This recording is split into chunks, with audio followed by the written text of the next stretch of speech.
인하여대 통역번역대학원과 BK21 특화사업단 단장 김혜림 선생님께서는 이제 오늘 이 특강을 조직하게 됐는데 이 특강이 어떤 맥락에서 조직이 되었는지만 간단히 제가 설명을 드리면요.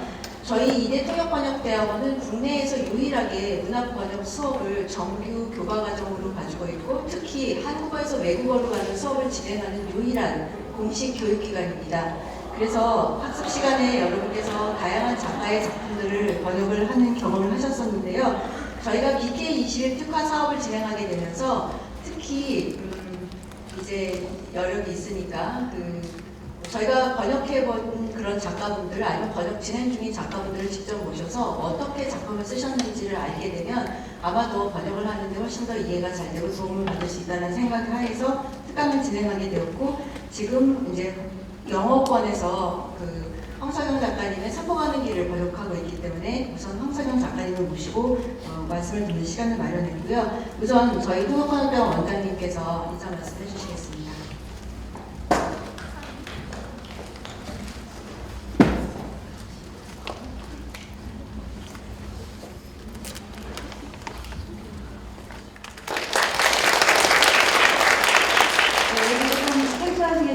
일단 저는 통역번역대학원 원장이고요. 우리 BK 사업단 이름이 국가문화융성 전략적 지원을 위한 번역전문 인재 양성 사업단입니다. 그래서 저희 국가문화융성 전략적 지원을 위한 번역 전문 인재 양성 사업단 단장 김혜림입니다. 오늘 이렇게 세계적인 문호 우리 황석영 선생님을 모시고 번역 글쓰기를 함께 고민할 수 있는 시간을 갖게 돼서 굉장히 기쁘게 생각합니다. 이 일을 위해서 선뜻 우리 본원 특강에 임해주신 우리 황석영 작가님 감사드립니다. 또 본 행사를 기획하고 추진해주신 최미호 교수님, 또 함께해주신 모든 선생님들 감사드리고요. 그리고 함께하신 우리 학생 여러분들 환영합니다.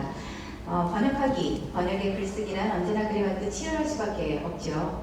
그래서 오늘 작가와 함께 고민하는 이 시간이 더욱 치열한 번역 글쓰기를 위한 숨고르기에 소중한 토대가 될 수 있을 것이라고 생각을 합니다.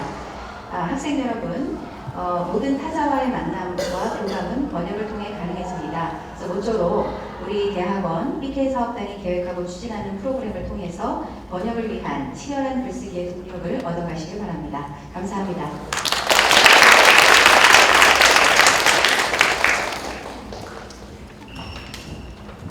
네, 방금 원장님께서 세계적인 문호라고 소개를 해주셨는데 그 말이 맞는 말인 게 지금 번역된 언어가 한 20개국어 되지 않으시나요? 그렇죠. 세계적인 문호 맞습니다. 그래서 황석영 선생님을 제가 굳이 더 자세히 소개해드릴 필요는 없지만 그래도 제가 보기에 번역가가 여기서 뵙기에 정말 영원한 현역이시고요. 문학 충격 같으시고 또 이상주의적인 현실주의자이시고 또 범아시아주의자 정말 그 사고의 범위가 한국적이지 않고 굉장히 큰 규모이십니다. 그런가 하면 또 황구라라고 하는 별명을 가지고 계세요. 통역사들이 공유하고 있는 몇몇 한국인 블랙리스트가 있습니다. 이들 통역에 절대로 걸리고 싶지 않다. 그래서 이제 묻지마 통역이라고 누군지 모르지만 끌려나가서 통역을 할 때에 걸리면 어쩔 수 없지만 누군지 알게 되면 통역을 하고 싶지 않다라고 하는 블랙리스트에 올라 계신 분 중에 한 분이시고요. 거의 내각품 폭탄이라고 할 수 있습니다. 그리고 또 폭탄인 이유는 왜 그러냐면요. 너무 박학다식하세요. 정말 안 읽으신 책이 없는 것 같아요. 각종 언어에서 번역된 책을 다 읽으셨고요. 또 세계 정세, 역사, 문화, 정말 또 달변이시고요. 그리고 굉장히 엄청난 수사학을 또 사용하십니다. 그래서 갑작스럽게 준비 안 된 언어에 그런 걸 통역하는 데 걸리면 정말 머리에서 쥐가 납니다. 그리고 또 무서운 이유는 통역사의 존재를 망각하고 혼자서 20분씩 수사 통역을 하는데 하실 때도 있습니다. 통역사로서 정말 두려운 존재입니다. 그렇지만 말씀하시는 내용이 너무 재밌고 좋기 때문에 한두 시간이 후딱 지나가게 해주시는 선생님이시기도 하고요. 그래서 선생님께서 학생들에게 일단 간단한 인사 말씀하는 시간을 갖겠습니다.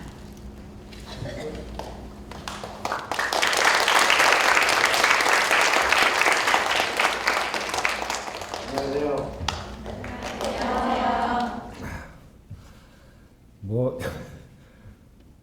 칭찬을 하는 건지 아까 원장님은 꽤 칭찬을 해주시던데 굉장히 악담을 많이 하신 것 같아요.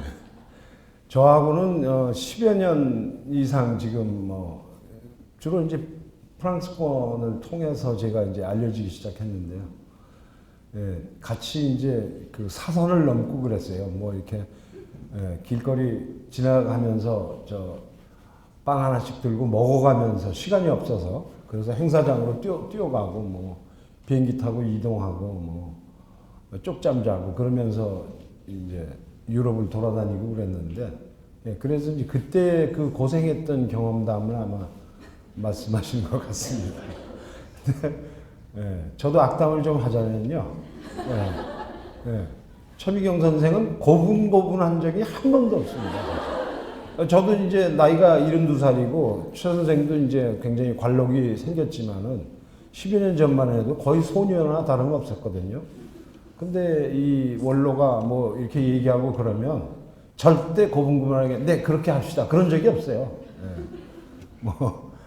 그 안 돼요. 딱 자른다든가.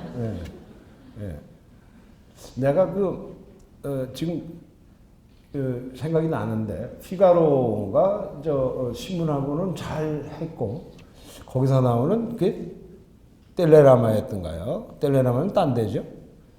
뭐 하여튼 좀 대중적인 그런 매체하고 이렇게 인터뷰를 하는데 웬 노인이 하나 나왔는데 그 노인이 생각이 아주 아니 보수적인 건 참겠는데 맹꽁이야. 그래갖고 베트남전 그때 이제 무기의 그늘이 번역됐을 때인데 베트남 전쟁을 이렇게 질문을 하면서 야 그럼 미국만 잘못하고 베트남 사람은 잘못한 게 없냐?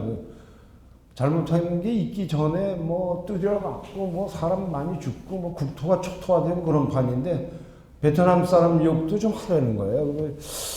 그게 좀 어이가 없어서 내가 할 말이 별로 없다. 그리고 이제 질문이 계속 되는데 시답자는 질문만 해서 너하고 안 해. 그리고 그냥 제가 나갔거든요. 근데 그런 일이 없대요. 그랬더니 쫓아오면서 뒤에서 욕을 바가지로 뭐 하여튼 그렇습니다. 오늘도 사실은 이게 동원된 겁니다. 제가 굉장히 바쁘거든요. 바쁘고 뭐 할 일도 많고 지금 원고가 밀려가지고 상반기에 지금 2권짜리 책을 끝내야 되는데 그거 뭐 원고 막바지 6월 15일까지 해야 되는데 지금 하루가 급한데 뭐 또 오라고 그러니까 또 누구 명령입니까? 왔죠. 반갑습니다. 하여튼 이제 그 정도면 됐죠. 그러면 제가 지금부터 간단하게 저도 나름 정보력이 있어서 사진을 좀 입수한 것들이 있어서 선생님을 이미지를 통해서 소개를 해드리도록 하겠습니다. 아마 여러분이 평상시에 인터넷에서 보지 못한 그런 자료들이 좀 있는 것 같아서요. 저도 거의 국정 못지않은 정보력을 가지고 있습니다. 이 사진도 좋아하고 여기서 어느 분이 한석연 선생님이실까요? 이렇게 작품과 선생님의 작품과 삶과 역사라고 하는 것이 굉장히 밀접한 연관을 가지고 있기 때문에 선생님의 일생을 조금 보여드리는 거가 작품을 이해하는 데 도움이 될 것 같아서 이걸 준비를 했고요. 이분이십니다. 그리고 이제 오늘 우리가 공부하게 될 삼포가는 길입니다. 삼포가 있는 곳인 것 같죠? 사진 참 멋있죠? 누구실까요? 사실은 지금 선생님 아드님 사진 같으세요. 너무너무 닮으셨어요. 근데 선생님 사진이세요. 이 C레이션을 깔고 앉아 계신 이분은 밑에 앉아 계신 누구신지 잘 모르겠죠. 네, 레이션 박스 깔고 앉아 계신 분 선생님 맞으시죠? 그리고 학교 졸업할 때 사진이시고요. 그 다음에 제가 가장 좋아하는 사진 중에 하나인데요. 왜 그런지는 뭐 아시는 분은 아실 거라고 생각합니다.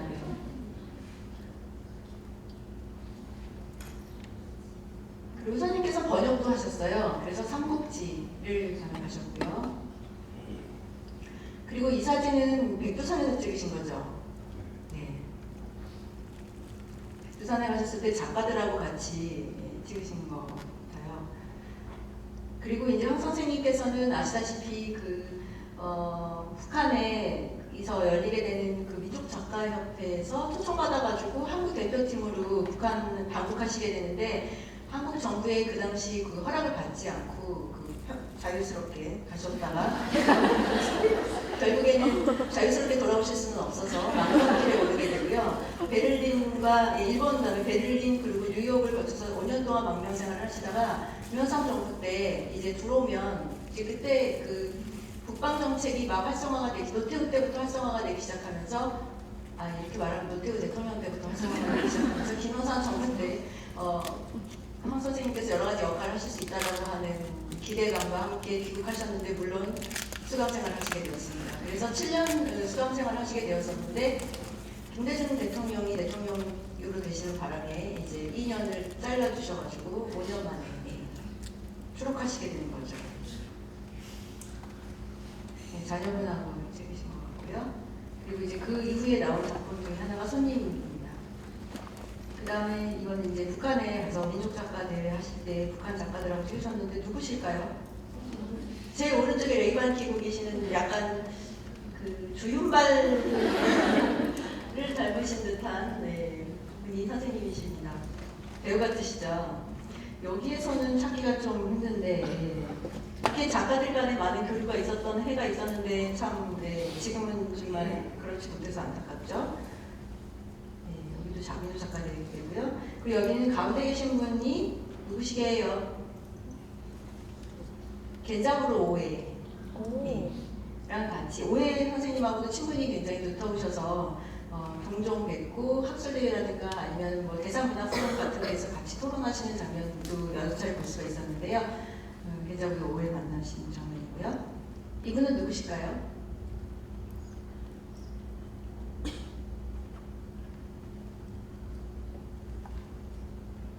네, 문학번역 하시는 거 맞습니까? 이 강의 끝날 때까지 저분의 누구신지 찾아주세요. 퀴즈입니다. 그리고 이분은 누구실까요? 예, 리클레지 선생님하고 바로 이 자리에서 몇 년 전에 리클레지 선생님께서 저희 통역번역대학원의 그 교수로 재임하고 계셨을 때 같이 있었던 토론회 장면입니다. 그리고 이제 발이대기라고 하는 소설이 나왔고요. 그 다음에 황 선생님께서는 지금 이제 저희 특히 불어를 통해서 많이 알려주셨고 영어라든가 독어 뭐 굉장히 다양한 언어로 번역이 되셨고요. 뭐 팔레스타인어, 히브리어 뭐 별별 언어로 정말 다 번역이 되셔서 정말 세계적인 문화가 되셨는데요.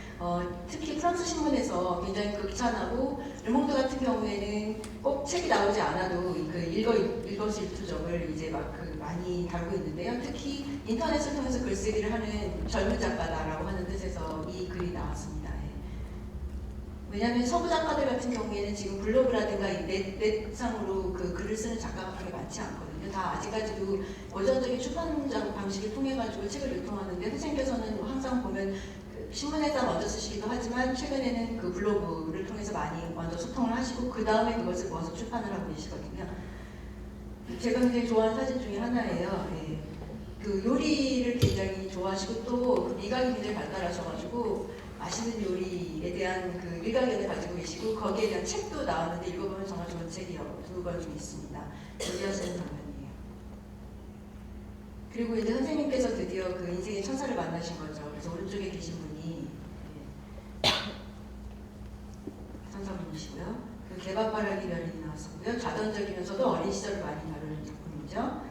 그리고 이제 그 영화 청년처럼 2년 전이었죠. 그 대선이 있었을 때 그 야쪽 후보를 지지하셔가지고 그때 시민사회단체를 대표하셔서 아주 중요한 역할을 수행해 주시기도 하셨습니다. 그다음에 이제 제가 표지를 보할 수 있는 그 불어로 출판된 책들입니다.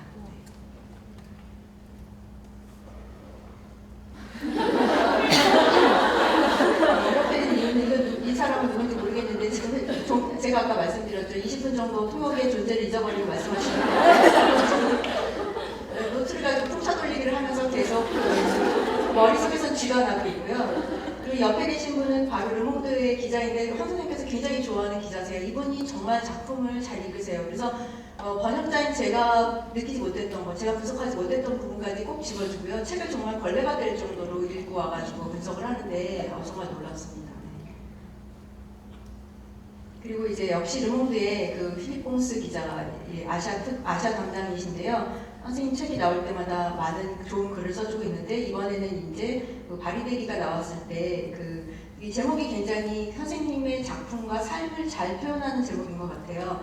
그 샤만, 무당, 왜냐하면 바리데기가 주제가 무당이 관련된 주제인데 참여하는 무당이라는 거죠. 그 사회에서 일어나는 일에 대해서 무심하지 못하고 그것을 좋은 주제로 삼고 그리고 그것을 가지고 글쓰기를 하는 작가에 대해서 정말 어떤 방식의 참여이든 간에 그 참여이기 때문에 그리고 또 다른 글에서 그 선생님께서 좋아하시는 그 다른 기자가 쓴 글에서 보면은 신청이라고 하는 그 작품에서 굉장히 중국이라든가 일본에서 일어났었던 여러 가지 에로틱한 장면도 많이 나오는데 그럼에도 불구하고 그 참여하는 작가는 변하지 않았다. 그런 표현도 굉장히 많이 나오고 있고요. 그다음에 선생님께서 50주년 여기 계신 분들 아무도 태어나시지 저를 비롯해서 아직 태어나시지 않았을 때 벌써 선생님은 글을 쓰기 시작하신 걸 아주 청년 시절에 고등학교 때 등단을 하셔서 계속 글을 써주셨는데 여기 사진에 보시게 되면 좀 약간 양아치 같으신 분들도 좀 계세요. 정말 멋진 분들이 많이 오신 그런 저녁이었고요. 여기 선생님을 좋아하는 많은 후배들이 와셨는데 이분은 누군지 모르겠는데 왜 꼈는지 모르겠는데요. 이 분들이 그렇고 그다음에 제가 젊은 작가들의 작품들을 번역하고 만나고 그런 기회에 들은 얘기들을 보면 황석영을 넘어서야 되겠다고 어렸을 때 젊었을 때 작심하고 글쓰기를 했었던 젊은 작가들이 굉장히 많다고 하더라고요. 그러면서 황석영이라고 하는 거석이 자기들의 그 인생의 목표였다 그런 말을 많이 하면서 지금 젊은 작가들 같은 경우는 굉장히 다양한 경향을 가지고 글을 쓰고 있는데 아시다시피 지금 한국 문학이 번역을 해보시니까 잘 아시겠지만 문학 쪽에서 보면 단편 작품은 굉장히 좋은 작품들이 많은데 장편의 경우에 구성력이라든가 힘이 좀 부족하다라고 하는 뒷심이 부족하다라고 하는 이야기를 많이 하는데 황 선생님께서는 장편 소설도 많이 쓰셨고 굉장히 힘 있는 문체로 작품을 끌어나가고 계셔서 번역을 하다 보면 이 소설이 이 방향으로 나가겠구나라고 하는 그런 어떤 지표 같은 게 있어서 번역자로서는 그렇게 너무 어렵지는 않다고 말씀드려야 될까요? 물론 어려운 점이 굉장히 많지만 구조가 일단 탄탄하게 보이기 때문에 번역가로서는 도움을 많이 받고 있습니다. 마지막으로 이 사진이고요. 그러면 이제 제가 간단하게 그 작가님 사진을 통해서 소개를 드렸고요. 이제 앉아서 같이 선생님하고 여러 가지 말씀을 나눠볼까 합니다. 시작하겠습니다. 한국이 보통 이제 제가 선생님 인터뷰 같은 거 통역을 할 때 이제 한국 작가들이 보통 문학을 하는 데 있어서 사회라든가 역사에 대해서 굉장히 많은 관심을 가지고 있다는 이야기를 많이 하거든요. 어떻게 생각하면 문학의 주제를 갖다가 그걸 선택하신다라고 생각하실 수 있을 것 같아요. 근데 제가 한번 통역을 해드리면서 굉장히 속상했었던 부분이 어떤 말씀을 하신 적이 있냐면요. 겐자부로 오에나 르그레지오 같은 작가가 말씀하시기를 선생님께서 더 잘 말씀해 주시겠지만 한국의 작가의 경우에는 주제가 많아서 참 좋겠다. 너무 다양한 일이 막 일어나고 있으니까. 그런데 본인들은 사실 글쓰기가 그렇게 주제가 많은 건 아니다. 그런 말씀하셨다라는 이야기를 하시면서 참여라고 하는 거가 선택의 길이 아니라 어쩔 수 없이 한반도의 작가이기 때문에 의무적으로 주어졌다라고 하는 말씀을 하실 때 그러니까 즉 다른 종류의 글쓰기가 특히 70년대 같은 경우 거의 불가능했다는 거죠. 그런 말씀을 통역해드리면서 제가 굉장히 속상했었던 적이 있거든요. 근데 저희가 이제 오늘 공부하게 될 산포가는 길이라고 하는 거가 바로 그 치열했었던 그 시대에 쓰여진 글이기 때문에 우선 그 부분에 대해서 좀 말씀을 해주셨으면 좋겠습니다.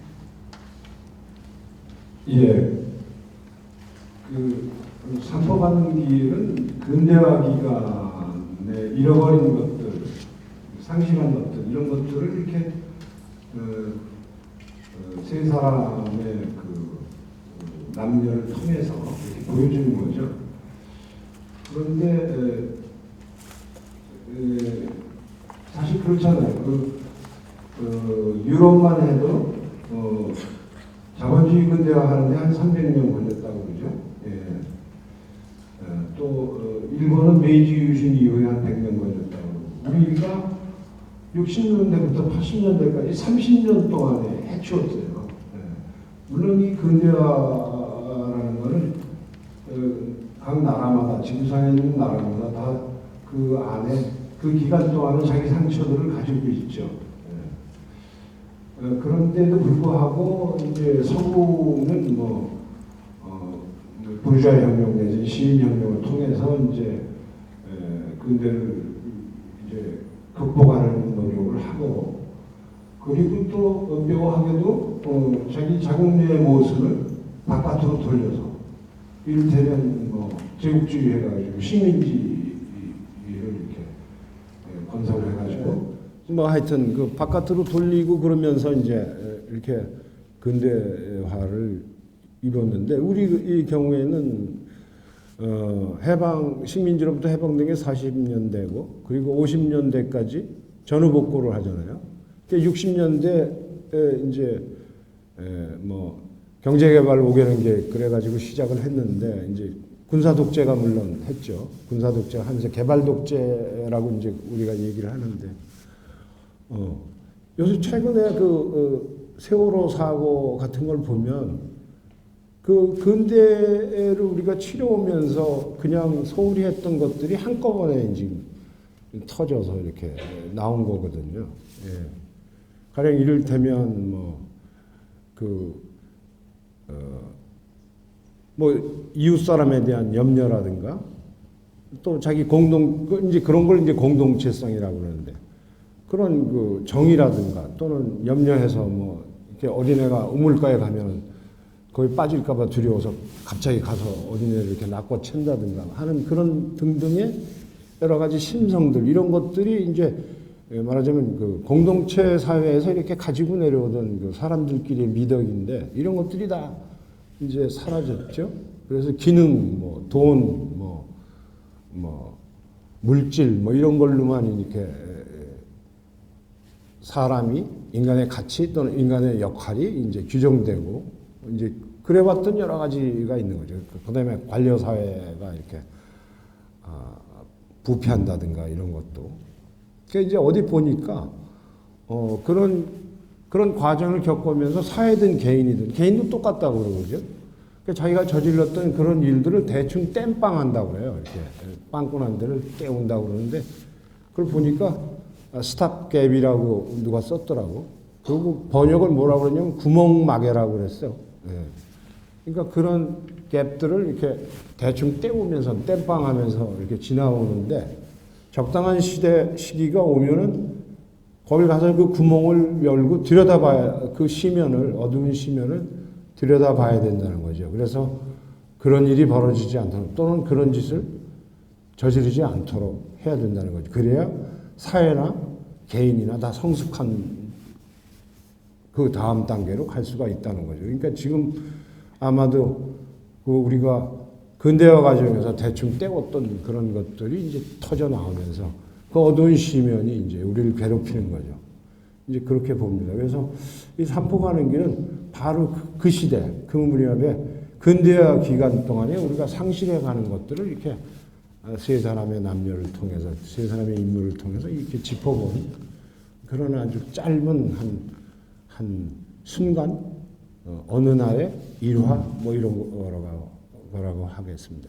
예. 네, 선생님께서는 그 작품이 그러니까 이제 뭐 개발 독재라든가 뭐 아니면 그 외에 여러 가지 도그마라든가 아니면 사회에 대한 어떤 수능주의라든가 뭐 그다음에 최근에 와서는 어떤 병폐적 자본주의 이런 거를 다 비판하시는 물론 생활 실천인으로서도 비판하고 계시지만 작품 속에서도 그런 것이 굉장히 많이 녹아들어가는 글쓰기를 하고 계시는데요. 그런 종류의 글쓰기를 하시게 된 계기 처음에는 말씀하실 때 심리주의적인 글쓰기를 하셨다고 말씀하셨었는데 예, 그런 계기가 어떤 것이 있었을까요? 예, 그 뭐 모든 예술가들이 다 자기에서 출발하고 이제 자기의 작은 세계로부터 출발을 하는데 저의 경우에는 이제 베트남 전쟁을 가면서 이제 아까 내가 이렇게 올라오는데 저기 경비하시던 분인가 수위하시던 분인가 노인이 저도 노인이지만 노인이 인사를 하면서 선생님 잘 알고 있습니다. 제가 아마 후배 될 겁니다. 그래서 해병대 몇 기입니다. 그래. 그래서 몇 기냐고 그랬더니 물론 좀 조금 후배예요. 그래서 그 베트남 갔을 때 출라이 군대요, 허이안 군대요. 그러면 이제 부대가 이동했으니까 저는 출라이 마지막 군대입니다. 아까 그러더라고. 예. 하여튼 제가 베트남 전쟁을 갔어요. 그래서 베트남 전쟁에서 자기의 조건, 자기의 정치, 사회적, 역사적 조건을 이제 발견하게 되는 거죠. 왜냐하면 베트남 전쟁은 한국 전쟁이니까. 예. 베트남인들 보고 국이라고 미군들이 막 놀리거든요. 국 그러는데 국은 어디서 온 거냐면 한국 전쟁 때 온 거예요. 한국 전쟁 때 미군들이 아시아인인 코리안을 이렇게 비하하는 한국 국 그 국이 아시아인의 총칭화된 거예요. 눈이 찢어지고 뭐 이렇게 얼굴이 노랗고. 그래서 베트남인들 보고 국이라고 그러는데 그 꼭 나한테 그런 거하고 똑같잖아요, 그죠? 그러니까 베트남 전쟁에서 이제 그런 사회적 조건 또는 역사적 조건을 알게 돼서 돌아오면서 미국 사람의 경우에도 마찬가지입니다. 그 베트남 전쟁에 참전을 했다가 미국 자본의 실체 이런 것들을 깨닫게 돼서 그래서 돌아가서 평화운동 또는 반전운동을 하게 되는 그런 제대 병사들이 많았던 것처럼 저의 경우에도 전에는 이 문학이라는 건 이 아름다운 세계를 그리고 자기 내면을 어떻게 하고 근데 사실 내면이라는 게 이렇게 갈라보면은 심장 옆에 있고 위장 있고 약간의 그 음식의 잔재물이 들어있고 그런 거죠. 내면이라는 건 다른 사람들하고의 관계 속에서 생겨나는 거죠. 그 어디의 공간에 생기는 어떤 휴머니티 이런 것들이죠. 그런데 남과의 관계 속에서 생겨나는 것들이죠. 이제 그런 것들을 좀 그쪽으로 좀 글을 써보자 이렇게 생각을 하고 이제 제대를 했습니다. 거기까지만 할까요? 그런데 참 제가 좀 덧붙이자면 우리 같은 사람 보고 좌빨, 종북 거기다 또 종북까지 붙였어요 요새는. 그래서 종북 좌빨 어쩌고 하는데 원래 예술가가 삐딱한 겁니다. 예술가는 현상을 인정하지 않으니까 그죠? 예술가 자체가 예술이라는 것 자체가 불온한 행위인 거예요. 예술뿐만 아니라 여러분들 지식도 그런 겁니다. 지식도 불온한 것이죠. 왜냐하면 현상 자체를 비판하고 더 좋은 곳으로 나아가야 되는 거니까. 그러니까 지식의 기능이 서구에서부터 소크라테스 이래로 지식의 기능은 비판적 기능인 거예요. 그러니까 비판적 기능이 없는 예술가 또는 지식인은 그거는 딴짓하고 있는 거죠, 그죠? 그러니까 원래 소설가 이런 건 좌빨인 거예요. 불온한 거예요. 간혹 어떤 소설가들이 자기는 우익 보수다 그러면은 자기를 스스로 욕하는 거예요. 그래서 특히 서구가 유럽 같은 데서 무슨 행사할 때 그렇게 떳떳하고 뻔뻔하게 얘기하는 작가들이 있긴 있거든요. 그러면 그건 자기 묘혈을 파는 거지. 쟤는 작가가 아니구나. 그러니까 원래 예술을 한다, 문학을 한다 또는 지식인이 된다 하는 것은 불온한 생각을 하는 거다. 불온한 생각을 해야 된다. 왜? 현실을 극복해야 되니까. 이제 그런 전제를 우리가 가지고 있는 거죠. 제가 생각해봐도 다른 생각이라도 창조라고 하는 걸 하시는 분들이 창의적인 활동을 하시는 분이시고 창조적 활동을 하시는 분이시기 때문에 창조라고 하는 게 과거에서 나올 수는 없죠. 그렇게 되면은 과거 회귀적일 수는 없는 거고 당연히 미래를 바라봐야 되고 그러다 보면 아무래도 진보 쪽으로 가시겠지 뒤로 가시지는 않을 것 같은 그런 예감이 듭니다. 근데 이제 저 같은 보수가 보기에는 선생님께서 작가의 의미에 대해서 그런 굉장히 고전적인 작가의 의미를 부여하시는 게 아닌가 싶어요. 그러니까 예를 들면 옛날식으로 19세기식으로 미래를 예측하고 볼 줄 아는 어떤 견자적인 입장이라든가 아니면 어떤 치열한 실천인의 모습, 졸라라든가 사르트르로 대표되는 그런 모습을 그러니까 지식인이면서 이제 작가의 모습을 생각하고 계시는 것 같은데요. 왜냐하면 선생님께서는 사실 70년대 이후에 우리가 굉장히 힘든 시간을 겪었지만 그래도 민주주의가 어느 정도 외형상 성취되었지만 계속해서 그 쓴소리를 멈추지 않고 계시고 또 지난 대선에서는 단체를 대표하셔서 중요한 역할도 하셨었는데 그러니까 작가이기도 하지만 깨어있는 시민으로서 사시는 것도 굉장히 중요하신 거죠. 사실은 근데 귀찮습니다. 글쎄요. 제가 외국 작가들하고 뭐 행사를 할 때 너는 그쪽에서는 너는 서사가 많은 나라에 태어나서 그게 나는 부럽다. 그러면은 나는 내 자유가 부럽다. 이렇게 얘기를 하거든요. 예. 사실은 모든 예술가 있으면 자유스러워지는 거죠. 예. 저도 그렇습니다. 저는 사실 무슨 운동가도 아니고 활동가도 아니고 사실 자유주의자에 지나지 않거든요. 왜 그러냐면 저 원래 조직 싫어하잖아요. 잘 알다시피. 조직 싫어하고 강령 이런 거 이렇게 구속하고 이렇게 하는 거 이런 거 싫어하거든요. 예, 저 혼자 이렇게 자유스럽게 이렇게 하는 걸 좋아하는데 이게 자유주의자입니다. 그런데 근데 이제 지금 무슨 얘기하다 일로 왔나? 아, 글쎄요. 그래서 무슨 내가 나는 너의 자유가 부럽다 하는 거는 우리는요 이상하게 작가들이 그때마다 써야 될 글이 꼭 주어져요 사회로부터. 너 이런 거 써야 될 걸? 너 이런 거 써야 되지 않냐? 야, 너 왜 이런 짓 하고 있어? 이거 해야지. 이런 요구가 너무 많은 거예요. 예. 그래서 그걸 저는 역사 사회의 그 엄처시야라고 이렇게 표현을 합니다. 그러니까 내가 어디 가서 그 얘기를 했더니 이게 아마 번역이 외국에서 행사하는 게 번역이 잘못돼서 나왔는지 한국 어디 신문에 보수 신문에서 이제 날 비꼬면서 역사라는 건 무서운 마누라와 사는 것 같다 이렇게 엄처시야라고 그렇게 번역을 했어. 그래갖고 제가 이혼을 한 2번 했는데 그 사생활까지 하면서 이제 첫 번째 아내가 무서웠나, 2번째 아내하고 3번째 아내는 어떤가, 이러고 써놨어요, 여기다가. 그러니까, 그 얘기인즉슨 뭐냐면, 역사나 사회정치를 꼭 굳이 그걸 작품에 올려서 그걸 의식하면서 써야 된다는 게 얼마나 부자연스러운 거예요. 예. 자유스럽게 써야 되는데. 그래서 그런 걸 쟁취하고 하기 위해서 굉장히 노력을 했습니다. 그 노력 중에 하나가 아까 방북하고 백두산에 올라가서 들고 있고 이런 게 나오는데 그런 게 다 그런 자유를 쟁취하기 위한 말하자면 뇌리 속에서 분단이 이렇게 들어와 있어가지고 소설을 쓰는데도 그 선을 못 넘어가요. 예. 그러면 스스로 검열하고 이렇게 삭제하고 이러면서 작품을 써야 되는. 그런데 이제 저기를 가보니까 거기도 사람 사는 세상이고 거기도 참 한심한 점도 많고 예.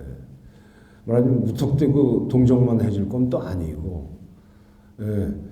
하여튼 그렇게 보면서 하면서 분단 시대의 작가로서의 그런 사고의 한계라든가 이런 데서부터 굉장히 자유스러워졌어요. 물론 고생했습니다. 5년 망명하고 5년 징역 살고 그랬는데 근데 작가라는 게 자유로운 정신을 위해서 그 정도 자기 인생을 던지고 저는 저 가정도 그래서 파탄이 나고 그랬는데 예 그렇지만 저는 그런 자유를 확보했습니다. 그러니까 굉장히 중요하다고 생각을 하죠. 그래서 지금도 그냥 무슨 내가 정치적으로 무슨 출세를 한다거나 뭘 하려고 그러는 게 아니라 한 사람의 정말 시민으로서 자유롭게 자기 발언을 하고 싶고 그래요. 그런데 지난번 선거 때는 정말 원로가 아무도 없고 나밖에 없어서 밀려서 나가서 정말 동원돼서 얼굴마담 노릇을 하느라고 좀 했는데 차후로는 현실 정치에 이렇게 너무 가깝게 가서 그런 해프닝을 벌리는 일은 좀 삼가려고 합니다. 저도 좀 살아야죠, 그죠? 예. 자유롭게 좀. 예. 네, 자유롭게 사시고 싶어 하시는데 문제는 이제 그 선생님 같은 경우에 이제 산보 가는 길이라든가 객지라든가 이런 작품에서 특히 이제 인권도 얘기지만 특히 노동자들의 삶 같은 거에 대해서 굉장히 많이 얘기를 하셨는데요. 근데 문제는 이 작품들이 벌써 고전이 돼서 누구나 다 읽는 고전인데 또 고전인 이유가 뭐냐면은 고전이라고 하는 거는 그 시대에 쓰여졌지만 나중에 읽어도 항상 정말 완전히 공감할 수 있는 일인데 문제는 그런 일이 계속 발생하고 있다는 거죠. 그러니까 아직도 유효한 이야기들이라고 하는 거가 참 가슴 아픈 부분인데요. 어제자 신문이었던가 보니까 국제노조총연맹인 ITUC에서 발표한 139개국의 노동 현황을 이제 검토한 다음에 노동 권리 지수를 발표했어요. GRI라고 해서 한국이 5등급 중에 몇 등급인 줄 아세요? 5등급이요. 최하위 등급. 그래서 누가 저희가 같은 등급을 받았냐면요. 짐바브웨, 방글라데시, 나이지리아, 그리고 조금 위안이 되는 건 중국이 있어요. 1등급은 누구냐면은 덴마크, 노르웨이, 프랑스 다 우리보다 잘 사는 나라고 참 이상하지 않아요? 노동권이 발달되면 우리 기업인들의 말에 따르면 노조가 너무 세고 노동권이 발달하면 기업하기 힘들어지고 그렇기 때문에 나라가 가난해지는 게 맞는 건데 그들의 논리에 따르면 지금 국제적으로 일어나고 있는 일은 정반대의 일이 일어나고 있거든요.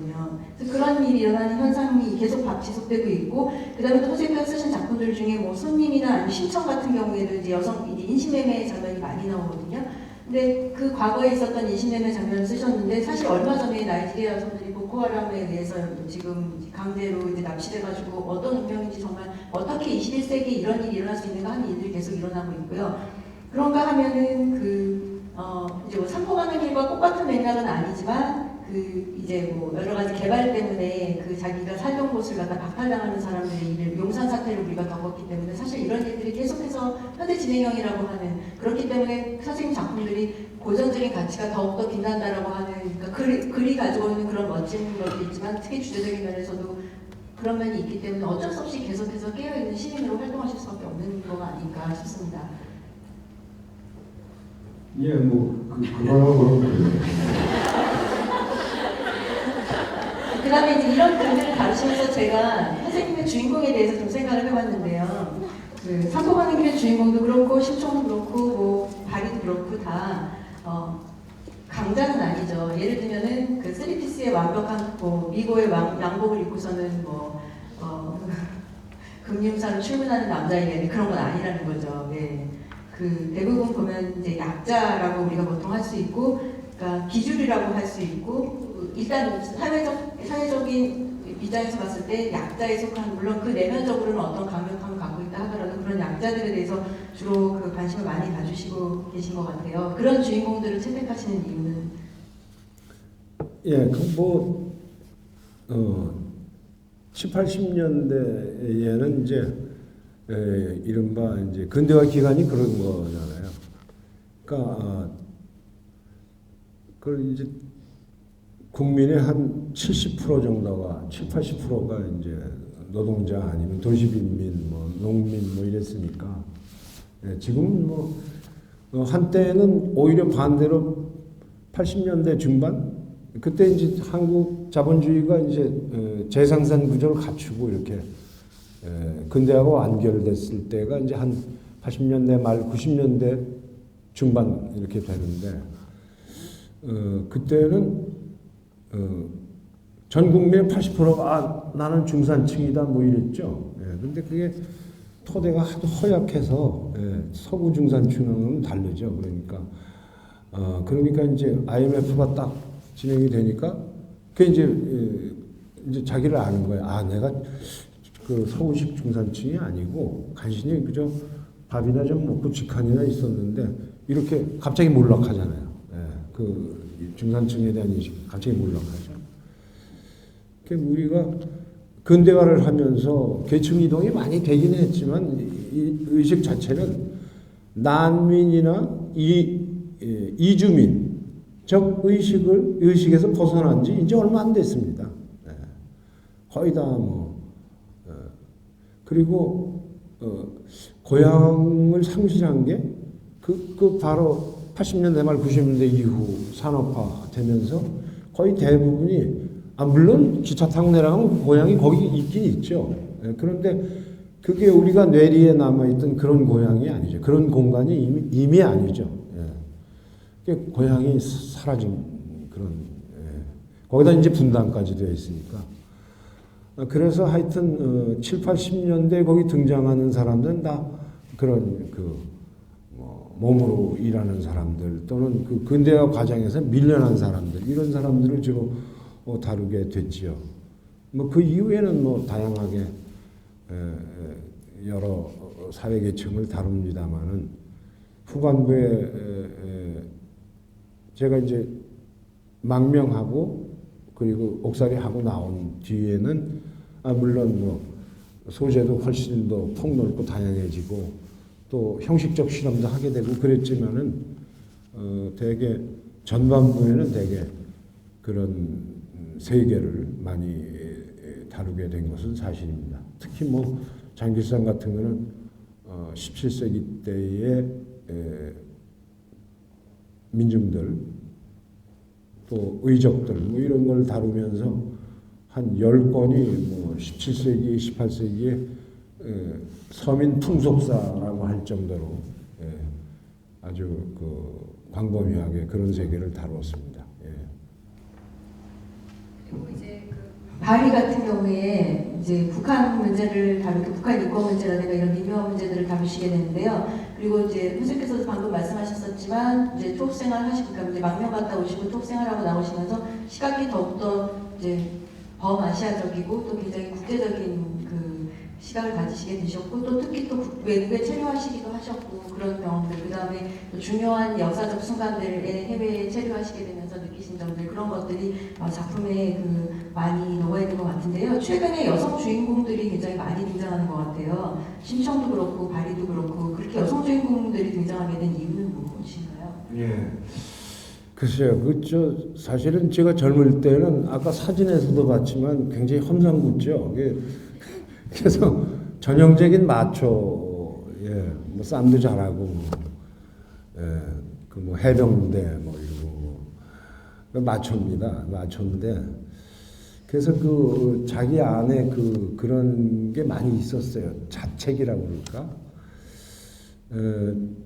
특히 이제 저는 되게 마초가 두 가지 얼굴이 있는데 하나는 이제 허장성세로서의 마초, 허장성세죠 대부분 보면 허장성세로서의 마초가 있는데 그게 아마 어머니 이제 저는 이제 홀어머니가 저를 키웠습니다. 아버지는 이제 전쟁 직후에 돌아가셨고 그래서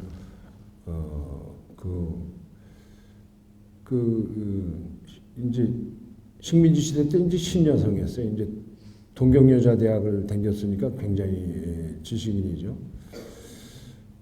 그 피난지에서 단칸방 생활을 할 때 제가 초등학교 학생이었는데 어머니가 시장에 나가면 먹을 것도 살 것도 별로 없는데 꼭 그 아동 도서를 사갖고 와서 이렇게 날 줄 정도로 어머니가 대단한 그런 분이셨는데 그게 아마 그 어머니의 역량 그런 걸로 해서 그 자기 안에 그 마초적 그런 어떤 허장성세에 대해서 자책이 많이 있었던 것 같아요. 그래서 징역을 살고 나온 다음에 역할 바꾸기를 합니다. 그래갖고 제일 먼저 쓴 소설이 이제 자기 치유에 대한 것인데 이건 뭐 개인적으로는 이제 먼저 헤어진 전처에 대한 회상이기도 하고 또 자기 지난 세월에 대한 뭐 여러 가지 회상이기도 한 오래된 정원이라는 책에 보면은 거기에서 이제 주 관점이 이제 먼저 죽은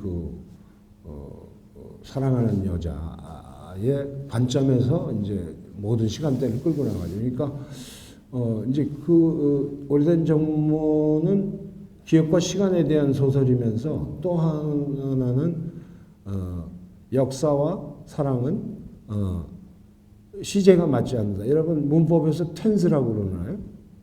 네, 시제가 맞지 않는다. 시제가 맞지 않잖아요. 역사도 저지르면서 지나가기는 하고 그때는 무슨 일인지 모르죠. 사랑도 역시 마찬가지. 그때는 그것이 완성되었는지 부족했는지 그것이 어떤 점이 좋은 것인지 이런 거 모르고 지나간 뒤에 이제 보니까 그게 사랑이었나? 또는 그게 그때 이런 것이었나? 이런 건 뒤늦게 알게 되죠. 그러니까 역사와 사랑이 시제가 맞지 않는다. 뭐 이런 주제였는데 그게 역할 바꾸기로 시작을 합니다. 그래서 그 뒤에 이제 물론 손님이 있었지만 바리대기, 심청 뭐 등등 이런 작품을 다룰 때 주인공을 여자의 시점에서 이제 일상이나 역사를 또는 사회를 바라보는 그런 시선을 가지려고 노력을 하면서 썼습니다. 그랬더니 예상 외로 여성의 시선에서 보려는 노력을 하니까 그때서야 자잘한 여러 국면들, 일상의 여러 국면들이 보이는 거예요. 그래서 이건 굉장히 저에게는 작가로서 다행스러운 일이었다고 생각을 하고요. 그게 어쩌면 지금 선생님께서는 이 이화여대라고 하는 그 여성 교육의 전당에 와 계신데요. 지금 대부분 다 저는 여성이시죠. 기사님만 제외하고는. 근데 어쩌면 저랑 이제 가끔 말씀 나눌 때 동의하시는 분이 있는 게 저희 둘이 젊은이에 대해서 젊은이들이 굉장히 멋있다라는 얘기를 많이 하시고 선생님 젊은이들 굉장히 좋아하시고 또 그런가 하면 저희가 여성들이 얼마나 중요한 역할을 하는지에 대해서도 많이 이제 얘기를 나누는데요. 선생님께서 선생님 작품에 등장하는 최근에 등장하는 작품의 여성들이 보면 물론 이 백화라고 하는 여성도 그렇고 이제 산포가는 길에 등장하는 여성도 그렇고요. 겉으로는 그렇게 고통받고 여러 가지 일들이 일어나는 여성이지만 사실 굉장히 강해요. 아마 그것도 그 어머님의 성격 같은 것이 투영된 걸까요? 글쎄요, 저는 사실은 산포 가는 길에 나오는 백화라든가 뭐 등등 이런 얘기 그때 말하자면 이를테면 매춘 여성 이런 여성들이 등장을 하고 그럴 때 사실은 페미 쪽 사회운동을 하는 그런 후배나 동료들로부터는 비판을 많이 받았습니다. 그래갖고 무슨 여성을 그렇게 그리냐 뭐 이러고 이제 비판을 많이 받았는데 그건 이제 그때 당시 현실이었으니까 현실적으로 그런 조건이었으니까 그러나 그렇다고 그래서 가령 그런 사람들이 말하자면 그냥 인간적으로도 그냥 전혀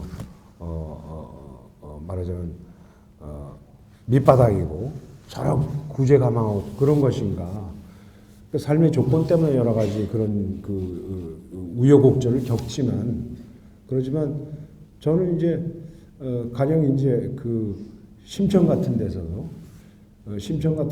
이제 한 여성의 몸이 아시아가 변하는 것이 한 여성의 몸이 변화하는 거하고 같이 이렇게 가죠. 그러니까 아시아 제국주의가 들어오면서 아시아가 세계 시장의 판도 안에 들어가고 그리고 이제 말하자면 사람이 전부 상품 가치로 전부 변해버리잖아요. 이제 그걸 쓰면서도 심청이 자기 권력 의지를 갖게 되는 또 스스로 독립하게 되는 그런 과정을 이제 그렸습니다. 뭐 하여튼 그래서 저는 이제 페미니즘을 위해서 또 드러내기 위해서 소설을 쓰지는 않는데 현실을 반영하기 위해서 소설을 쓴다는 입장이죠. 그래서 현실에서 일어나는 일들을 반영을 하되 그러나 그 캐릭터가 보다 독립적이고 그리고 주체적이고 그래서 변화되어 가는 과정을 그리려고 노력을 합니다. 여기서도 이제 가장 산포가는 길에서 중요한 부분이 세 사람이 이렇게 흘러가다가 백화가 자기 본명을 얘기하죠. 사실 내 이름은 이정래야. 이정래라고. 난 아무한테도 안 가르쳐주는데 니들한테만 가르쳐주는 거야. 그러면서 확인을 시키죠. 이제 그러면 바로 이정래야, 내 본명이 바로 이정래야 하는 데서 그들이 상실했던 것이 무엇이고 되찾아야 하는 것이 무엇인가를 한마디로 얘기를 하고 있는 거죠. 이제 번역가들에게 관심이 굉장히 많은 선생님의 글쓰기 부분에 대해서 좀 질문을 드려보고 싶은데요. 현실적으로 느끼시고 보시는 거를 갖다가 글에도 쓰는 거는 이건 프로파간다지 글이 아니기 때문에 선생님께서는 굉장히 다듬는 과정을 거치셨다고 생각을 하는데 그래서 뭐 예를 들면은 이제 제가 번역하면서 굉장히 그 마음으로 번역을 했다고 할 수 있는 작품이 이제 뭐 예를 들면은 그 바리내기에서 뭐 이제 그 칠성이가 나오는 장면, 칠성이는 하얀 개거든요. 그래서 칠성이가 나오는 칠성이 묘사가 나오기만 하면 그 갑자기 그 저도 모르는 어떤 신비한 힘에 의해서 번역이 진행되는 듯한 그런 느낌을 받고는 했었거든요. 근데 그런 부분의 묘사 부분, 그 자연과 자연 속에 있는 장면 묘사라든가 뭐 그다음에 주인공이 느끼는 어떤 감정에 대한 묘사 같은 부분이 나오게 되면 그 강력하고 사회주의 그러니까 사회적인 요소에 대해서 그렇게 민감했었던 그 작가 황석영의 글이 멋고 굉장히 서정적이면서 아름다운 그 이제 프랑스 기자들도 그런 점들을 주목했었었는데 백두산에서 바리가 그 보내던 장면 같은 경우에 그 자연 묘사, 백두산을 묘사하는 장면이라든가 아니면은 지금 산보 가는 길 같은 경우에도 그 저는 첫 장면도 굉장히 좋아했거든요. 그 등장인물이 그 이제 허허벌판에서 이제 어디로 갈 것인가 질문하는 그런 장면들 묘사를 보게 되면 정말 아름다운 글이셔서 번역자로서 정말 이걸 어떻게 등가를 잘 살려서 번역을 해줄까 하는 고심을 하게 되는데 이렇게도 골라보고 저렇게도 골라보고 글쓰기 굉장히 많이 하게 되는데 그러면은 선생님께서 쓰시고자 했었던 그런 요소들을 구상하신 상태에서 글로 옮겨지는 과정, 그다음에 글 쓰시는 과정은 주로 어떻게 진행이 되는데요? 인터넷에 뭐 서류함을 열어보니까 옛날에 아마 이걸 어디서 산포가는 길을 쓰게 된 뭐 그 배경 얘기를 좀 써라 그래갖고 이렇게 짤막하게 이렇게 메모를 해놓은 게 서류함에 있더라고요. 그래서 요걸 뽑아 갖고 가서 읽어드리면 내가 굳이 뭐 어쩌고저쩌고 길게 얘기 안 해도 되겠구나. 그래서 요거만 하고 나는 도망갈까 지금 그러고 그랬는데 이걸 읽을게요. 예. 길에서 만난 세 사람.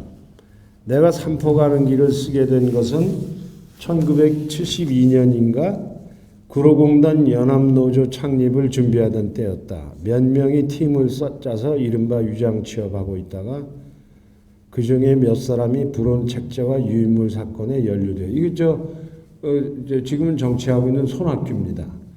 예, 그때는 경기고등학교 나오고 서울대학 나온 놈을 제가 데려와서 취직시켰거든요. 예, 강원도 도계중학교 졸업장을 하나 꾸며가지고 그래갖고 손학규를 데리고 갔었는데 또 그 외에 몇 명은 또 지금 뭐 노조 지도자 하다가 이제 은퇴하고 뭐 그런 친구들도 있고 나는 그래도 운동에 미련이 있어서였는지 마산 수출자의 지역에 들어가 보려고 마산으로 달아났다.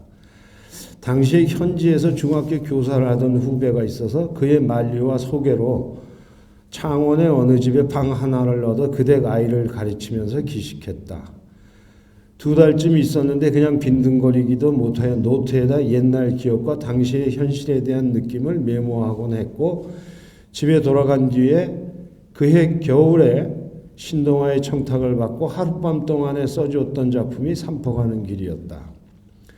내가 어느 대담에서도 밝혔지만 나는 객지와 산포가는 길 등의 작품을 내가 60년대에 겪었던 남도 방랑 시기의 체험을 뼈대로 했지만 현실 인식은 70년대의 것으로 썼다. 내가 노량진 경찰서에서 만난 제2한강교 공사장의 해병대 중사 출신 노동자와 죽이 맞아서 2번째 집을 떠났던 시기에 위 두 소설의 골간을 이루는 체험을 했다는 것은 이곳저곳에서 알려져 있다. 그때 제가 한일의 단반대 시위에 참여를 했다가 거기서 연행이 돼갖고 어떻게 엉뚱하게 한강교 근처에서 연행이 돼서 노량진 경찰서에서 그때는 순진하던 때라 징역을 오래 안 살리고 경범죄 20일 이런 걸 살았어요. 그래서 거기 살았는데 제2한강교 공사장에 일을 하러 왔던 웬 노동자가 또 들어와서 둘이 같이 살았어. 그 사람하고. 그 사람하고 죽이 맞아갖고 그 사람이 근사하게 이제 그 전국을 떠돌아다니면서 이렇게 일하고 다니는 게 얼마나 재밌는지 아냐. 그래서 그 사람 따라서 제가 떠났죠. 그래갖고 그래서 객지의 체험은 당시의 것이었지만 전태일의 죽음이 주제를 이루었다고 말했는데 그때 객지 체험은 60년대인데 쓸 때 전태일이 죽음이 저한테 충격을 줘서 그것을 주제로 했습니다. 그래서 삼포 가는 길 역시 우리가 신탄진 연초공장 건축공사장에 한바가 있던 조치원 부근에서 청주까지 걸어가던 하루 밤낮이 그 줄거리가 되었다. 그때에는 비가 왔었는데 소설에서는 눈이 오는 것으로 각색되었다. 물론 당시에 시골 술집에서 도망쳐 나오는 백화는 없었다. 이것은 훨씬 뒤에 내가 해병대에 나가서 베트남에 파병되기 전에 특수전 훈련장 부근에서 겪은 일들이 첨가되었다. 이 백화와 같은 여자들은 다시 몰개울의 새, 낙타눈깔 등과 같은 작품에 등장하는 지금은 오히려 각기각층에 은폐된 채로 광범위하게 확산되었지만 매춘 여성들이었다. 백화와 같은 여자들은 전쟁터에 나가는 군인들이 있는 부대 주변까지 흘러온 이른바 올 때까지 온 여성들이었다.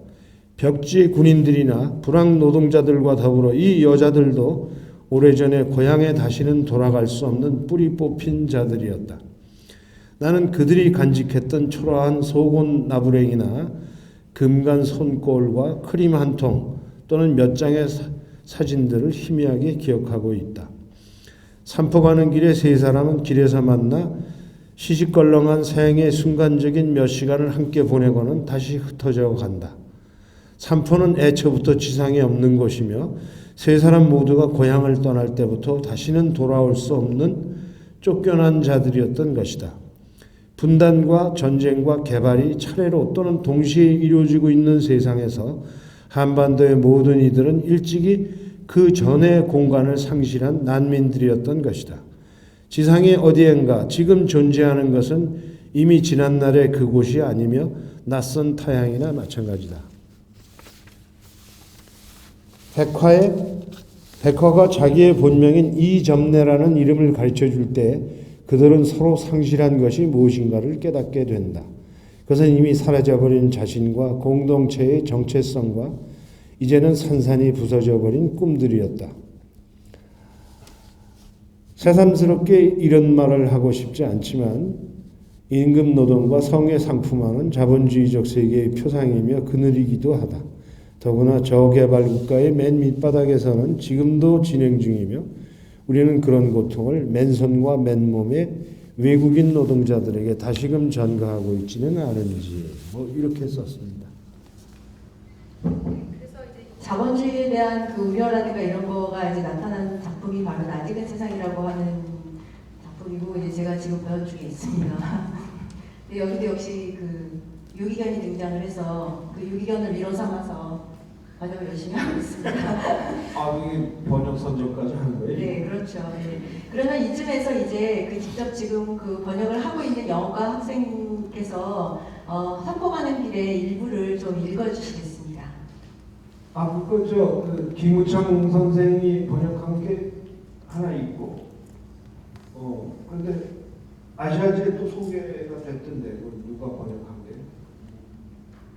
하버드에 있는 김승희 선생님과 번역한 게 있고, 지금 새로 또 번역하신다고요, 이거? 영어과에서요 번역 공부 시간에 산포 가는 길을 가지고 지금 김우설 선생님하고 같이 공부를 하고 있어요. 그러시구나. 네, 네. 지금 낭독해 주실 분 있지 않으셨어요? 안 왔나? 아니요, 원문. 선생님께서? 저보고 읽으라고요? 나 영어 발음 엉터리인데. 한국말로. 깜짝이야. 좋아하는 부분 있으세요? 산포 가는 길에서? 이거 다 잊어버려가지고. 그럼 읽죠. 영다리가 여자아이들을 바짝 쫓아가며 농담이 아님을 재차 강조했다. 여자가 휙 돌아서더니 믿을 수 없을 만큼 재빠르게 영다리의 앞가슴을 밀어냈다.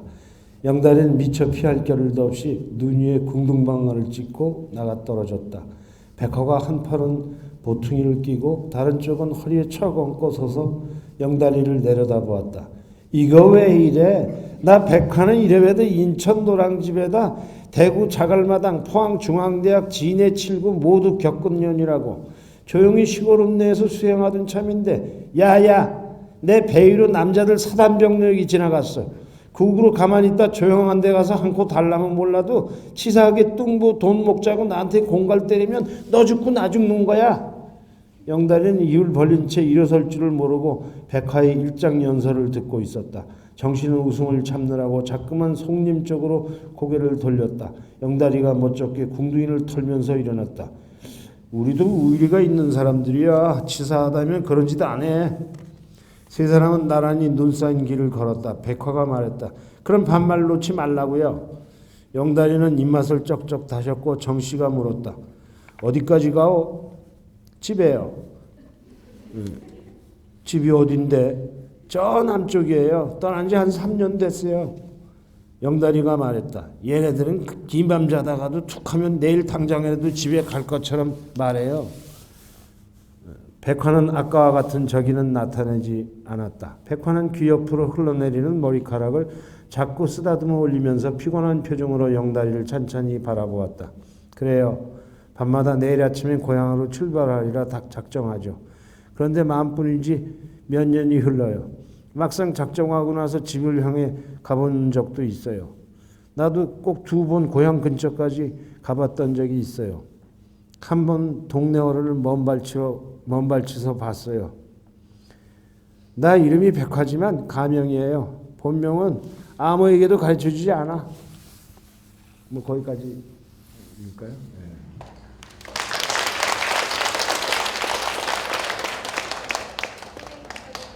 그러면 이제부터 이제 번역을 진행하고 있는 영어 전공 학생들이 번역하다 보면 궁금한 점이 굉장히 많을 것 같은데 자유롭게 질문해 주시기 바랍니다. 예. 아, 두근두근하네.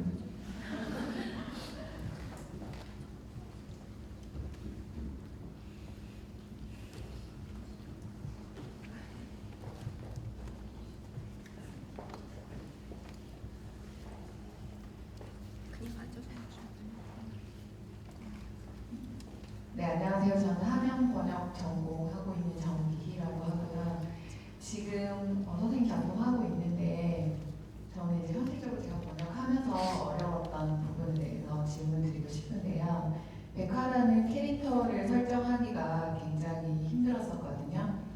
그 대화에서 보면 대놓고 이렇게 욕을 하는 경우는 없지만 아까 읽으셨던 부분에서 그 야하다고 하신 부분 그런 부분을 아무 꺼리낌 없이 계속 처음 만난 사람들이랑 얘기를 하잖아요. 그래서 과연 이 사람이 진짜로 이렇게 거친 사람인가 아니면 지금 막 만나는 사람한테 그냥 내가 강하다는 걸 보여주기 위해서 설정인가. 그래서 얼마만큼 뭐 욕을 해야 될지 대화체에서 그런 부분이 굉장히 힘들었었거든요. 겉으로는 굉장히 이제 거친 것처럼 그러지만 이제 나중에 그 일화가 나오잖아요. 왜 그 죄수들 군 죄수들 이렇게 지나가는 걸 보고 그 뒷바라지 뭐 해서 뭐 돈 생기면 먹을 거 사다가 면회 가서 주기도 하고 뭐 담배도 사서 주고 뭐 이랬다는 얘기를 하잖아요. 예. 그래서 여러 명을 그런 식으로 해서 옥바라지 해서 보냈다 뭐 이러고 그러니까 아마 속에는 아주 착하고 이쁜 그런 마음이 있을 텐데 이제 그런 동네에서 이제 악다구니 쓰면서 살아남아야 되니까 겉으로 거친 척 하는 거죠. 예.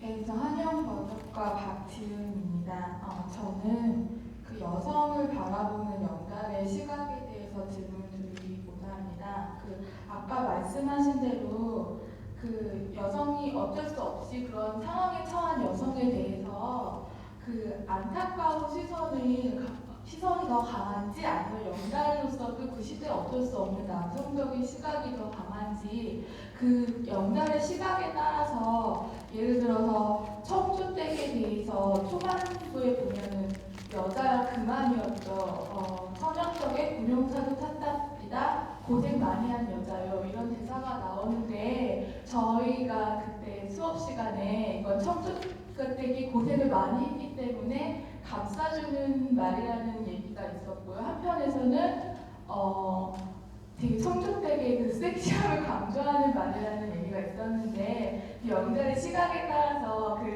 그만이죠가 좀 많이 다르게 나올 것 같고요. 또 마지막에서도 내 이름은 이정네요 하고서는 간 다음에 그게 되게 감동적인 장면인데 영달이가 또 마지막에 좀 채 며칠이나 견디나 저런 여자들은 한 사람도 춘생아를 못 배겨나요 하면서 아니 채시라는 말까지 붙여가면서 왜 저렇게 나름 선생님 말씀하신 대로 그 변화와 성장의 과정을 겪은 후에 왜 저런 대사를 할까 싶은데 그게 정말 어쩌면 안타까움과 안쓰러움 때문인지 아니면 그렇게밖에 될 수 없는 현실을 강조하기 위한 또 그걸 보여주기 위한 대사인지 그것도 궁금합니다. 그 두 가지가 다 있죠.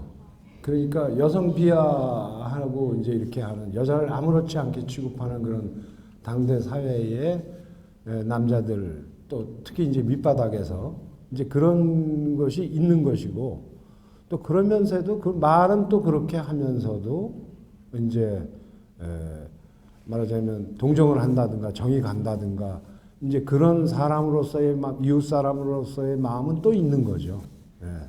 그러니까 그건 당대인의 말투를 빌려서 당대인의 감정 그대로 표현을 해놓은 거죠. 황석영이는 그렇게 얘기 안 해요. 작가로서의 장면. 근데 거기에 등장하는 인물은 그렇게 얘기를 해야죠, 그죠?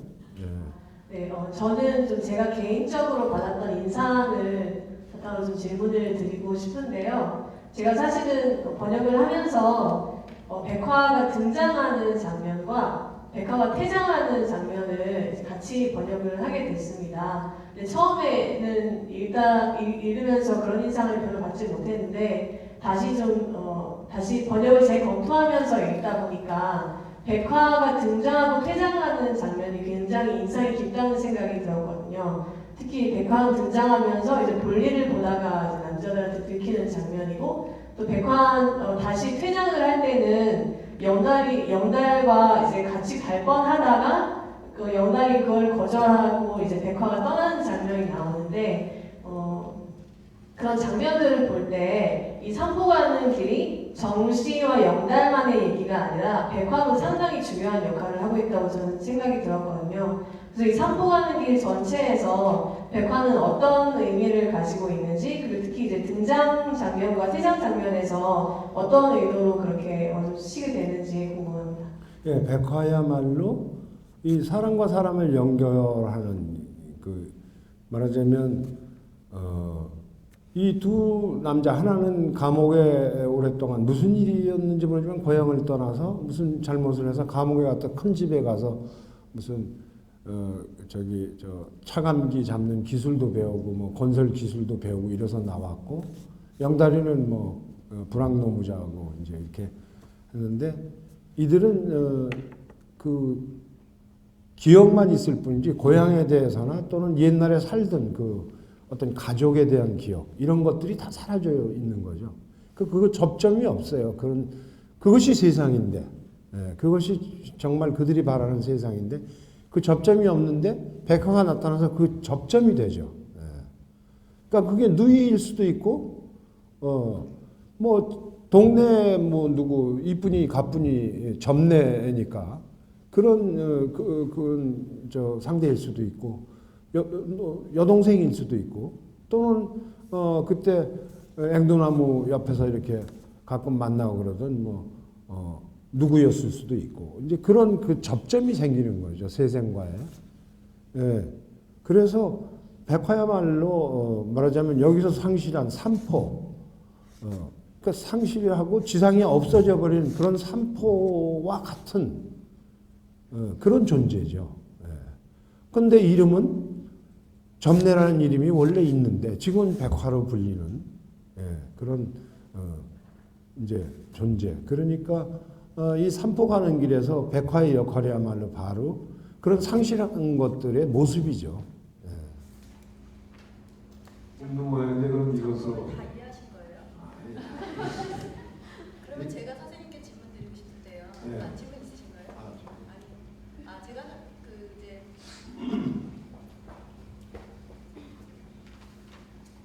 이제 번역자들에게 바라는 게 있으시다면 번역을 이렇게 해줬으면 좋겠다라고 요청하시고 싶으신 게 있으시다면 어떤 걸까요? 저는 사실 별로 없습니다. 왜냐하면 이게 서로 이제 협조하고 이렇게 전달하고 소통을 해야 되기는 하지만 결국은 이거는 번역하고 창작하고 하는 일이 거의 다른 일이면서 그리고 같은 일입니다. 그러니까 번역도 창작이라는 얘기죠. 그러니까 저는 그 번역에 대해서 이러쿵저러쿵 절대 얘기하지 않습니다. 예, 그 번역자가 알아서, 그리고 실력 있는 번역자일수록 자기가 자기 기량에 맞추어서 그 작품을 변형해내요. 예.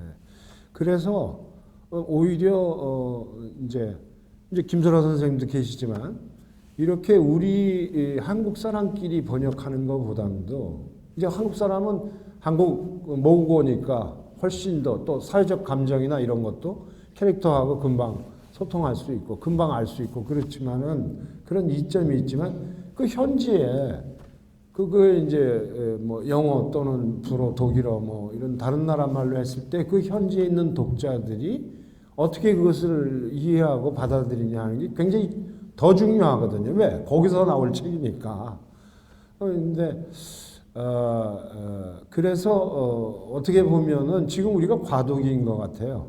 지금 사실은 우리말을 능숙하게 배우고 그쪽의 문학을 아시는 원어민 번역자가 해야 되는 거죠.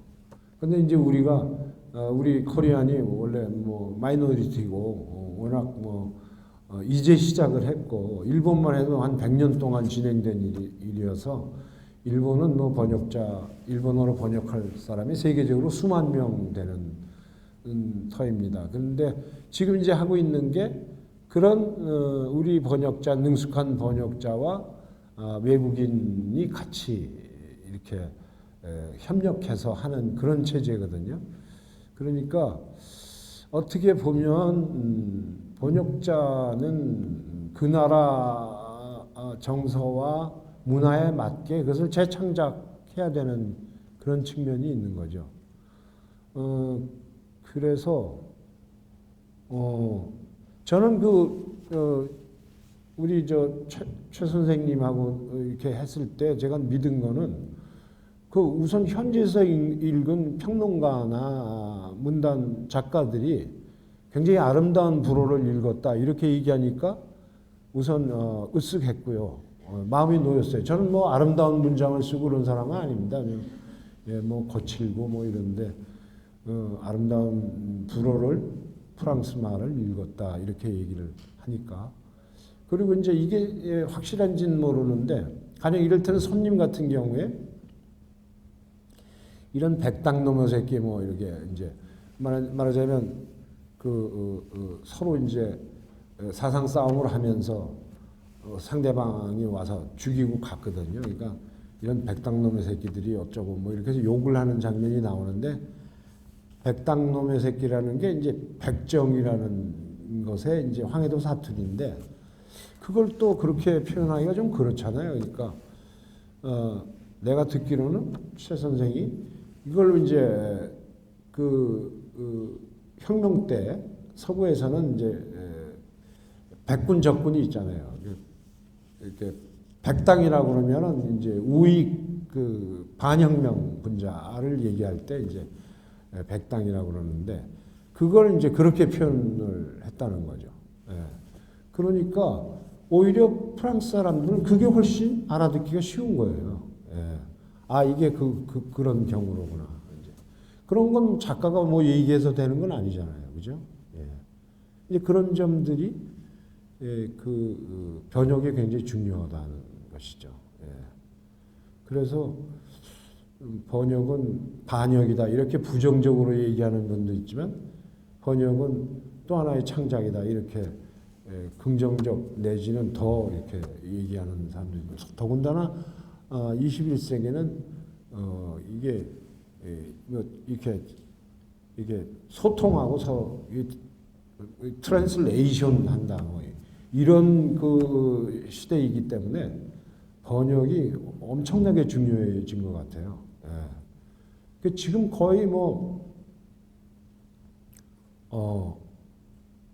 나와서 주의를 끈 무슨 문학체는 물론이고 뭐 이론서 무슨 사회학 이론서 정치 철학 인문 사회가 이게 제만 걸쳐서 그 당대 그 사회에서 주목을 끌은 책들은 거의 다 서로 번역되고 있습니다. 그러니까 뭐 그렇게 서로 활발하게 이렇게 소통하는 때니까 어느 때보다도 번역 문학이 중요한 때이죠. 네. 그저 정말 이게 좀 맨날 가는 데마다 제가 강조를 하는데 노벨상 받으려고 번역하는 게 아니라 이게 문화를 서로 주고받고 그 문화를 서로 이 세계 속에서 존재하게 하는 그런 역할을 여러분들이 하는 것이죠. 저한테 가끔 종종 질문하시는 분들이 황석윤 선생님 작품 번역하다 보면 워낙 글이 좋은 분으로 소문이 났기 때문에 많은 젊은 후배 작가들이 황석윤 선생님보다 잘 써보자고 노력하면서 글 쓸 정도로 굉장히 노력하는 걸 해야 된다고 하니까 그만큼 글이 치열하고 정교한 구조를 가졌기 때문에 작가님께서 이거 한 문장이라도 빠뜨리면 안 되고 한 단어라도 틀리면 안 돼 이렇게 말씀하시지 않느냐 그런 질문을 하는 분이 굉장히 많으신데 실제로 제가 계속해서 여러 지금 제가 학생 때부터 번역을 해서 97년? 선생님 감옥 계실 때 첫 작품을 해주셨는데 감옥에 아직 계셨어요. 굉장히 그래서 담대해요, 그죠? 그때 좌빨로 감옥에 살렸는데 번역. 학창 시절에 그 굉장히 영향을 주셨던 작가였기 때문에 제가 이제 한국어에서 불어로 가는 번역을 시작했을 때 제가 좀 무모한 면이 있어서 이왕이면 이런 작가분을 하자 이렇게 생각을 해서 감옥에 계신데 은사님을 통해서 작품 번역 동의서를 받아달라고 부탁을 하고 굉장히 뻔뻔했어요. 그래서 그때부터 시작을 했어요. 그렇군요. 저 서울대학교 최근의 교수가 그 친구가 옛날에 제 친구를 많이 하는. 감옥에 가서 허락서를 받아주셨어요. 지금 이제 월급 교수가. 네. 그래서 그때부터 번역을 하는데 한 번도 물론 감옥에 계셨기 때문에 간섭을 하실 수가 없으셨죠. 어떻게 하고 계신지 전혀 모르셨죠. 사건이 나올 때까지 그냥 번역이 진행되고 번역이 나왔나 보다. 그때 이제 출력이 되셨어요. 네. 그래서 보시고 난 다음에도 전혀 작품에 대해서 뭐 번역을 이렇게 해라 저렇게 하라는 말씀도 없으셨고요. 뭐 제목을 어떻게 할까 저렇게 할까 마음대로 하세요. 뭐 손님 같은 경우에 성경책 인용문이 여러 군데가 나오는데 그 서구에서는 성경책을 많이 읽고 있는데 출판사에서 얘기가 우리를 이렇게 자꾸 반복해서 나오는 게 좀 작품에 좀 영향을 미치는 것 같으니까 이렇게 길게 할 필요가 있느냐라는 말씀을 전해드렸더니 선생님이 너 혼자 마음대로 하세요. 계속 출판사의 질문이나 아니면 제가 생각하기에 뭐 신청 같은 경우에도 일본의 나가사키에 가서 그 옛날 유학이라든가 아니면은 이제 그런 매춘 활동이 산업화되는 그런 모습들에 대한 묘사가 굉장히 길고 또 일본에 대한 역사 묘사가 굉장히 길어서 굉장히 길은 작품이었거든요. 그게 거의 600페이지가 되는 작품이어서 이 역사 부분, 일본 역사 부분을 다 그대로 번역을 해야 되겠냐고 여쭤봤더니 그것도 마음대로 하세요. 네, 그 독자, 그 나라 독자들의 그 감수성에 맞춰야 되거든요.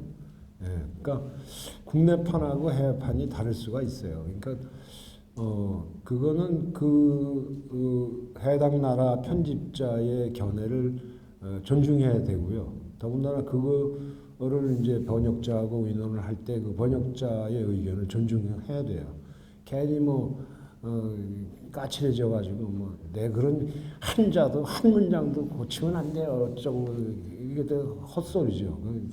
예, 그 나라에서 어떻게 인식하고 이 같은 사건이나 같은 인물에 대해서 어떻게 인식하고 어떻게 받아들이는지 이걸 그 의견을 존중해야 돼요. 예, 그럼 서로 다른데. 예.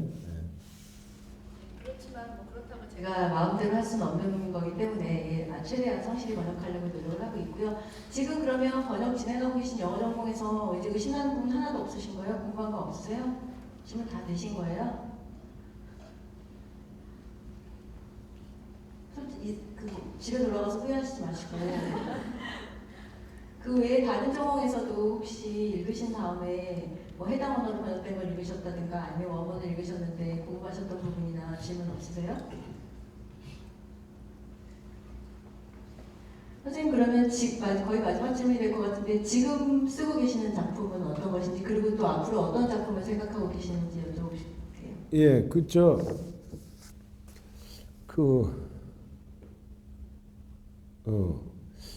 작년에 좀 쉬었고요. 올해 지금 하고 있는 거는 난 사실 이건 내기가 싫은데 옛날에 돈을 받아 먹어서 할 수 없이 이제 그걸 이제 몇 년이 지난 다음에 뱉어내든지 책을 내놔라 그래갖고 이제 그랬더니 이제 거기에 출판사가 별로 마음에 안 듭니다. 중앙일보에서 이제 물고 들어왔던 랜덤 하우스인가 이상한.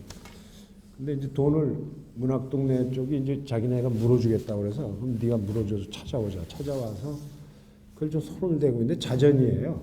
예, 자전. 영어로 오토바이오그래피라고.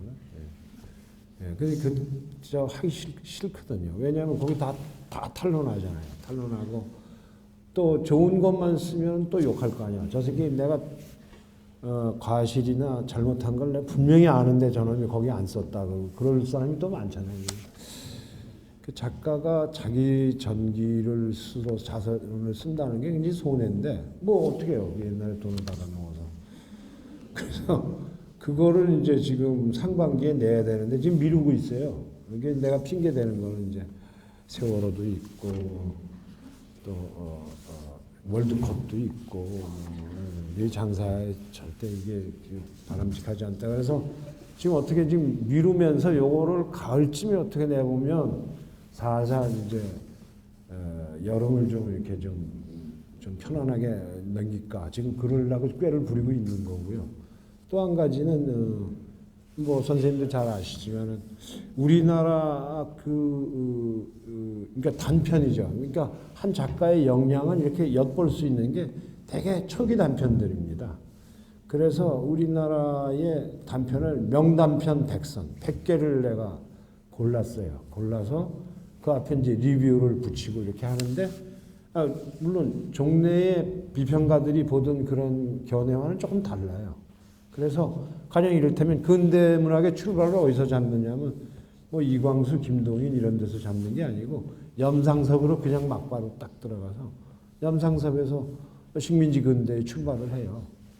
그래서 이제 2000년대 요즘에 아까 제비들처럼 이렇게 쫙 나왔던 그 젊은 작가들, 걔네들 세대들까지 전부 해서 100명, 그래서 단편 한 편씩을. 그래서 그걸 하겠다 그랬더니 또 지난번에 불란서 출판사 만나서 얘기를 했더니 그 친구가 당장 자기네가 하겠다고 그러고 또 뉴욕에 있는 미국 출판사도 지가 하겠다고 그러고 그래서 또 일본에서도 또 하겠다고 그래서 요거 이렇게 세 개를 이렇게 동시에 영어 1호 프로 이렇게 해서 10권을 다 내기는 참 그럴 거예요. 그죠? 거기서 이제 또 선을 해야 될 텐데 예, 한국은 하여튼 10권입니다. 그래서 그거는 이제 연말에 그래서 그거 마무리 지금 하고 있고요. 제 작품은 이제 나는 50주년 될 때 앞으로 중편 단편을 많이 쓰겠다 그랬는데 그냥 휘딱 다 벌써 2년이 지나갔는데 이런 거에 이런 자비에 매달려서요. 예. 그리고 또 50주년을 했던 책을 어디 출판사에서 냈는데 그놈이 출판사가 망하게 되니까 거기서 투자를 받으려고 그랬는지 이놈이 단기간에 이걸 올려야 되니까 사재기를 했던 모양이에요. 그래서 그 이제 난리가 났어요. 그래서 이제 절판하고 그놈을 또 고소를 했지. 고소를 했더니 한번 용서해 주시오. 그래서 1심에서 고소 취하고 말았지만은요.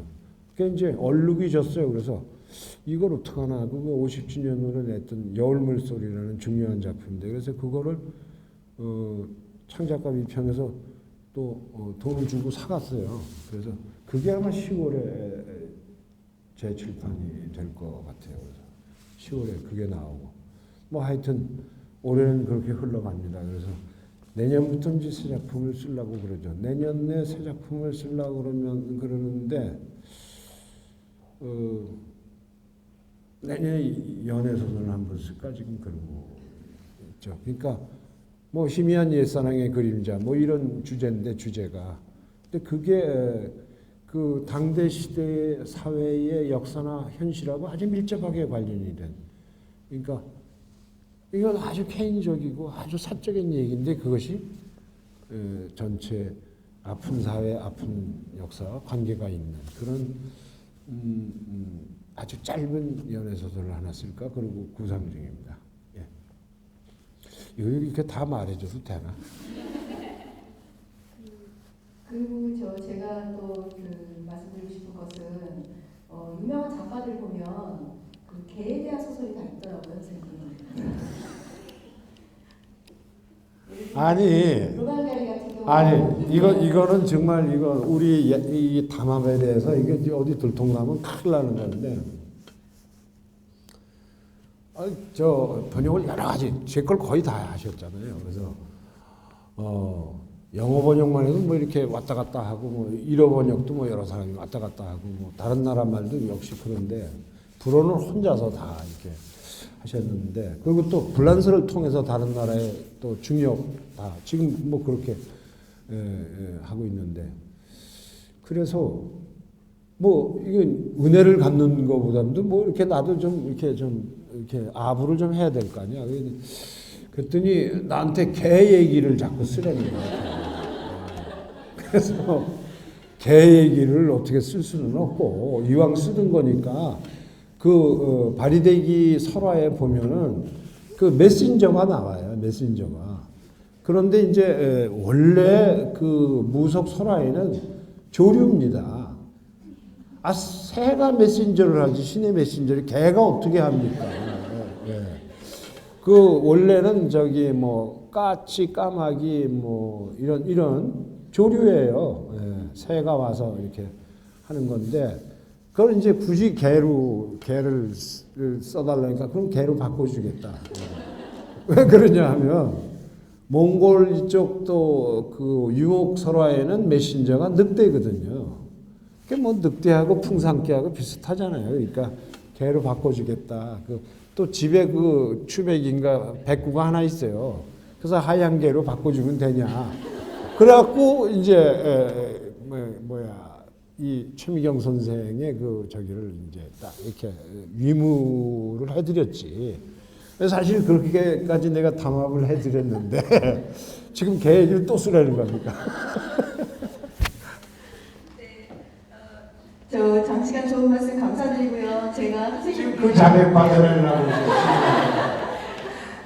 공개 전에게 선생님을 이제 여러 차례 해외 뭐 이제 출장이나 이런 데 통역을 해드리면서 사실 감동의 순간이 참 많았어요. 문학에 대해서 말씀하실 때 제가 오늘은 재미없는 질문만 던져서 좀 죄송스러운데 그 좋은 기자들이 굉장히 멋진 질문을 많이 해주실 때마다 정말 그 글쓰기의 역할이라든가 글쓰기가 얼마나 사람을 치유하는지 또 아니면은 그 손님에 관련된 그 작품이 나온 다음에 한 번 있었었던 그 기자와의 만남에서 이제 좌파 우파 이런 이야기가 그 손님에 계속 나오거든요. 그래서 누구의 편이냐라고 질문을 했더니 망자의 편이라고 하는 이야기를 해주셔서 정말 그게 참 와닿았었어요.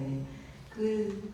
그런 거 보면 지금 사실 우리가 그 세월호 때문에 망자들 때문에 정말 가슴 아픈 시간을 많이 보내고 있는데 이런 시대를 살아가는 이 젊은이들에게 그리고 또 문학을 좋아하고 번역을 좋아하는 이 젊은이들에게 뭐 한 말씀 마지막으로 부탁드릴까요? 네, 원래 개인이 제일 중요한 거예요. 여러분 다 행복하셔야 되고 잘 살아야 돼요. 네. 행복하시길 빌고요.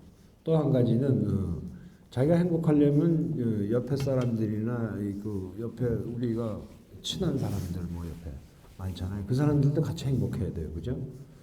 그런 사회를 우리가 가야 되는데 대개 이제 사회 진전이라는 걸 보면